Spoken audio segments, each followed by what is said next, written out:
You cheating when using the grid method? Do you want to know why I love the grid method? Well, stay tuned. I'll give you some tips and tricks on how you can use the grid method to draw from reference. And this is a video of how to draw from reference. So let's get started. Continue watching.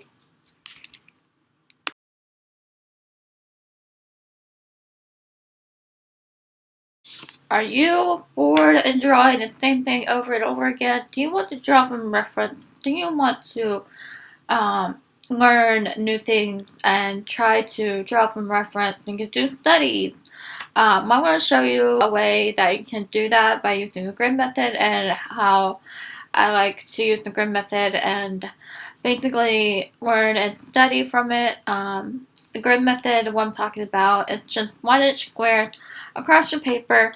Now, I'll be drawing from this reference, and yes, I can show it because it is from Pixabay and free, no copyright or anything like that. So, be drawing this.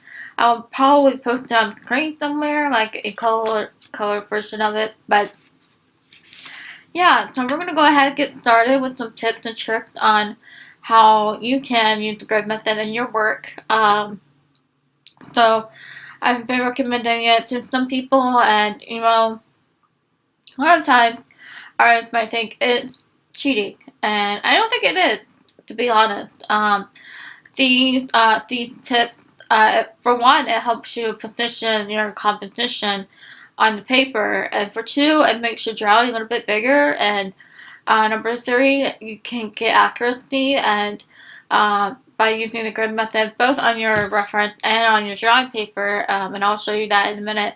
And I'll show you some examples too of how I use the grid method and everything. But you know, bottom line is it's really up to the artist if they feel like it's cheating. You can always freehand.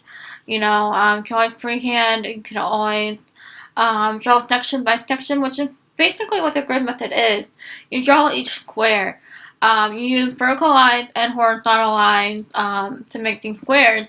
Kind of like when you're drawing a face, you do the cross thing for the guidelines. But so let's go ahead and get started with some demonstration and examples and how I use the grid method.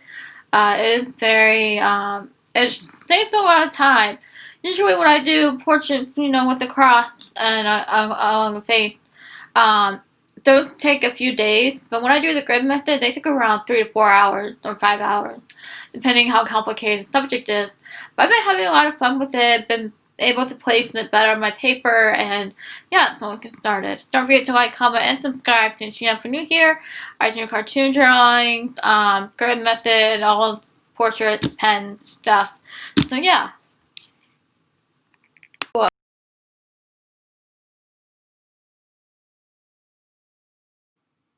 Okay, hey guys, for the examples of um the drawings I'm doing. By the way, I did this.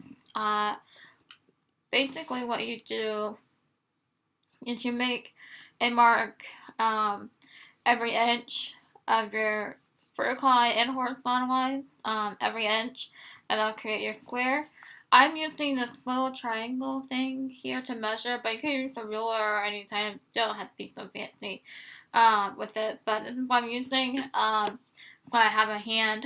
Um, I would recommend using a ruler only because you can get the longer lines without having to move and the tool. But here's some examples I did with the grid method, and so here's some examples here. This is what I did for the video. Here's the reference. Now, I was very hesitant in doing this because sometimes you might not get the likeness, and that's okay. Um, but like this would be for a study, basically. So, there is that. But let me show you what it looks like when it's bigger. So this is what it looks like when it's bigger. Kind of filling up the whole page. And I might go back and the reason you do it in pencil, like you want to do it very lightly, is because you want to erase the guidelines and everything. Like think of the grid method as guidelines, and think of it as, okay, I want to, you know, try to get accuracy, but you don't. I mean, here's the thing, guys. let's get real and honest with you, but if you copy other people's artwork, that is plagiarism. But this is, a something I found on Pinterest.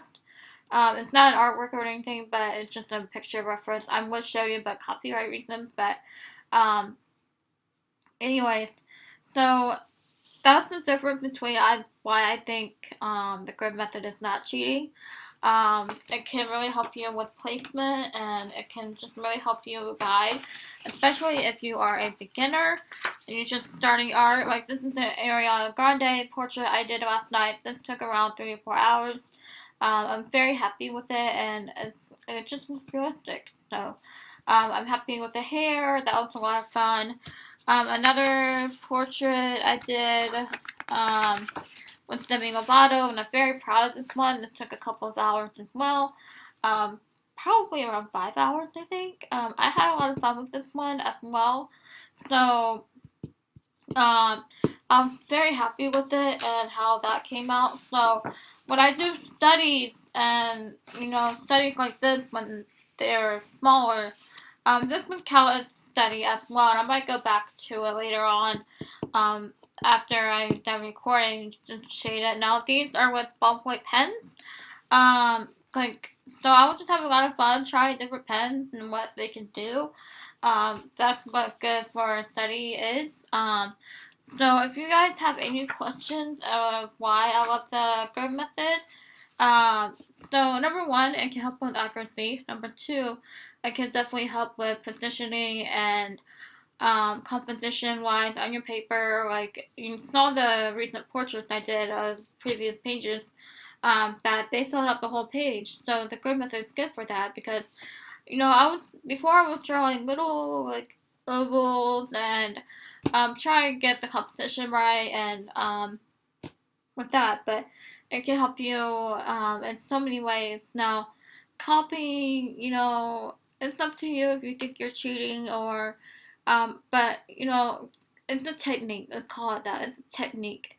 Not like cheating or something, but it's there to guide you. Really, I actually learned this in school during math class. At how we were drawing. Um, this was like in high school, basically, but I learned the grid method by that. But I also went back to it by learning YouTube tutorials. There's so many out there for the grid method. So if you want to watch something else to get a better general idea, this is just some examples of why I think the grid method works. So I hope you guys enjoyed this video. Continue watching because you'll see other major portion. I'll do a voiceover type thing for the video, so you can get a general idea on how you can start your own grid method. So yeah, let's get started. Don't forget to like, comment, and subscribe if you're new here. I do portraits and stuff like that. Okay, hey guys, welcome to this part of the video where I do the usual speed drawing part, but anyway, so I'm using the triangle to mark the 1 inch marks across my paper. I do that horizontally and vertically, as well by turning the paper around and just marking it. Then I draw horizontal lines down the reference picture, and you want to do this on your drawing paper as well. But when you do it on your drawing paper, do it lightly, so that you can easily erase. So this is just doing the horizontal lines. And if it helps, do it in a pen so you'll be able to see it on the reference picture. But on the paper, do it in pencil. But that's only if it helps you. And also number your rows and number your columns, squares, basically, because you want to do that and it can help, position your, your picture or your drawing.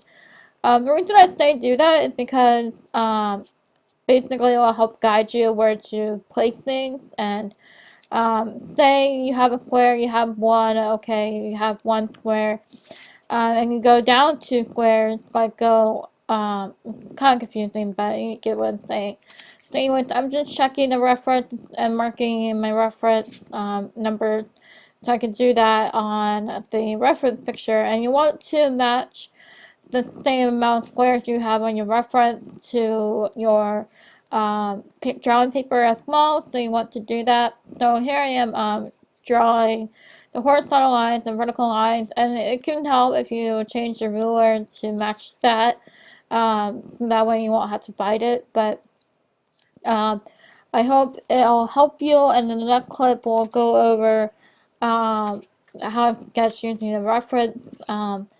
Sketching reference. Now, just I was just marking the numbers down, and before I was trying the grid method, I wasn't really marking the numbers. I was just guessing at it, and that's not what you want to do. But you want to mark the numbers. That's very important for doing the grid method. So I can't stress that enough. But let me go over: is the grid method cheating or is it a technique? To me, it's a technique because it can help you in so many ways possible. It can help with accuracy. It can help with how realistic your drawing can turn out. It can help you. You know, at first it's gonna look cartoony. It's gonna look weird, but once you add the shading and everything, it will come out lifelike, as you saw in the previous drawings.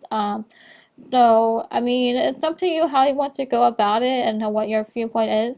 So here's me sketching it, and at first I was very confused and where the eyes in place, but you know I trusted it and it turned out pretty well. So I was actually pleasantly surprised because you know you think the eyes would go up more on the grid, but in reality they were at the bottom of the grid. So it's all about placement, how size, how big the features are, and you know it's all about trusting the grid. If it's copying, yeah, but if you're copying other people's artwork, you know, that's plagiarism, so don't do that. But I mean, you can do that if you're learning new techniques and try to learn new techniques. But don't post it anywhere. But if you're copying from a grid, like, hey, I could do that now. So, um, anyways, I hope you guys enjoyed this video of the grid method. I hope it was very helpful. Maybe you can try the grid method, and if you do, tag me on Instagram. It's email8. And by the way, I did not come up with this technique. This was a known art technique way. You know, I learned it in high school, so yeah, or middle school, I forget which, but and I'm going back to it. Don't forget to like, comment, and subscribe. Thank you for watching. I'll see you guys next time. Bye, guys.